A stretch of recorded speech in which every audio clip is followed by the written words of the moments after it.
Yeah, so Doug Wilson is a very cantankerous pastor, and I use that word. I think he would approve of that wholeheartedly. He uh, so what that meant was he was kind of charting his own course. He was not tightly networked when he started off as a pastor. I mean, he was so cantankerous he couldn't find his way into a denomination. And so he starts his own church, and then he starts his own school.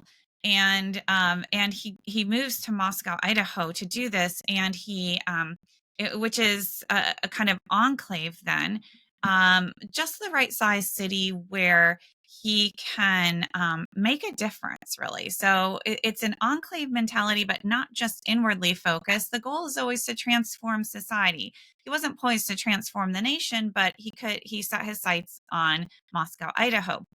And from there, then he builds this growing network that, particularly through homeschooling, and many in the homeschool world use curriculum that he develops. He starts up a publishing house, Canon Press, and he produces his own, media content, podcasts, and first it was this kind of magazine, and that has oh, and let me also say, and he was influenced deeply by Rushduni. And Rushduni is one of these figures where, right away you say the name Rushduni, oh, you're talking fringe, right? That doesn't apply to, normal evangelicals. I'm going to say that, and here historians have not done a good job either. Rushduni is far more influential throughout "quote unquote" mainstream evangelicalism than most people realize, and than most historians have acknowledged.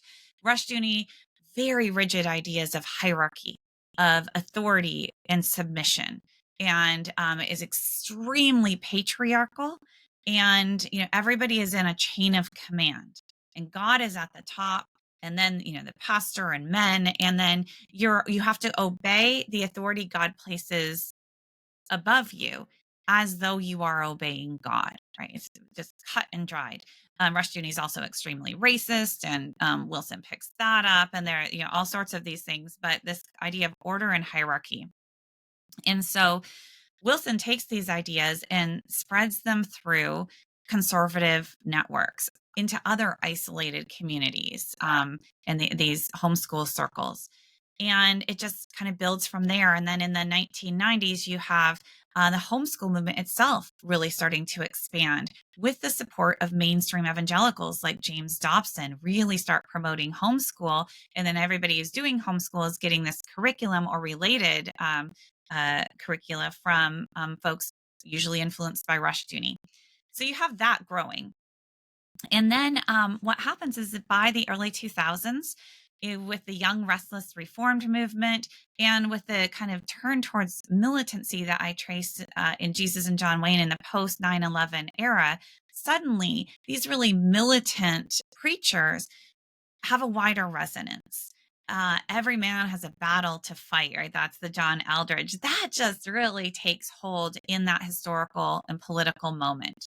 And so somebody like Doug Wilson was made for that moment. And he steps in, and you see these new alliances form where before, the certain theological differences that these guys had would have, made any cooperation impossible.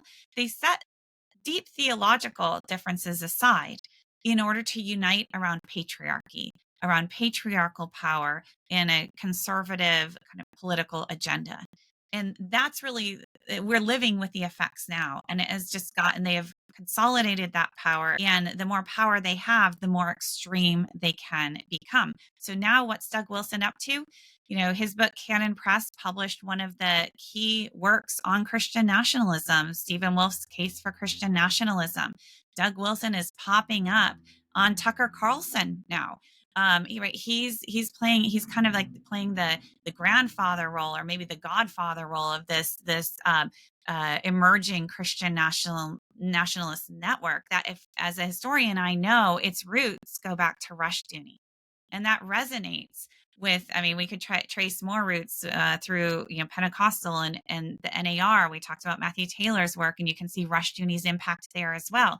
So what we have now is across American evangelicalism, this widespread acceptance and promotion of a very rigid idea of how our society should be structured, and a very rigid idea of women's role, and that is to submit.